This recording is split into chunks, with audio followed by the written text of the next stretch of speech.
Madison Shockley, how you doing? I'm doing very well.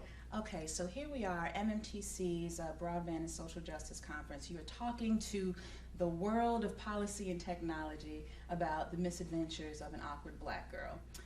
Tell me a little bit about, your journey to this point, why it was so important to work with Issa Rae in creating this story. Interestingly enough, it happened more organically working with Issa and the way the entire thing came about than most may think. And I think that has contributed to the magic that we've been able to parlay onto the screen. Mm-hmm. So I think one of the things that's neat about it, and it's something I definitely relate to, is how real the stories are. What role do you think you all with your show can play in telling those untold stories that we don't see in mainstream media?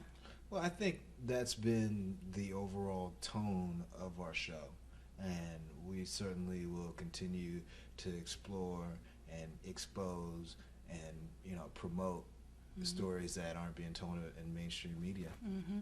So what would you say is kind of the goal for you and Issa with what you're trying to create with this show? Because it's almost like you're at the front end of a movement when we talk about content and the images that we see on television or don't see on television. What's the next step for you? What would be the top of the top, the creme de la creme? Creme de la creme. Well, I think ultimately it is more about the movement. So whatever advances that movement most effectively, I think, is the creme de la creme, instead of a particular goal like being on this network or being on that network. It's about the vision that Issa started and keeping that vision and executing that vision as effectively as we can.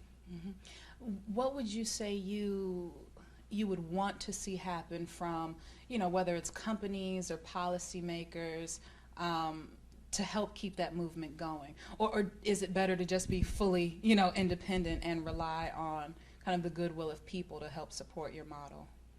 Well, I think relying on the goodwill of people is a very strong model, but I think we also know that there are levers of power that have a lot to do with how things change in a real lasting way. Mm-hmm. So what it is in particular that I like to see change, I don't know, have any specific points for that right now, but I do think it is important that these levers of power are engaged in part of the process of change.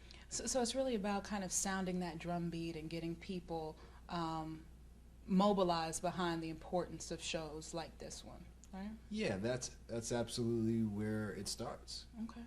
Cool beans.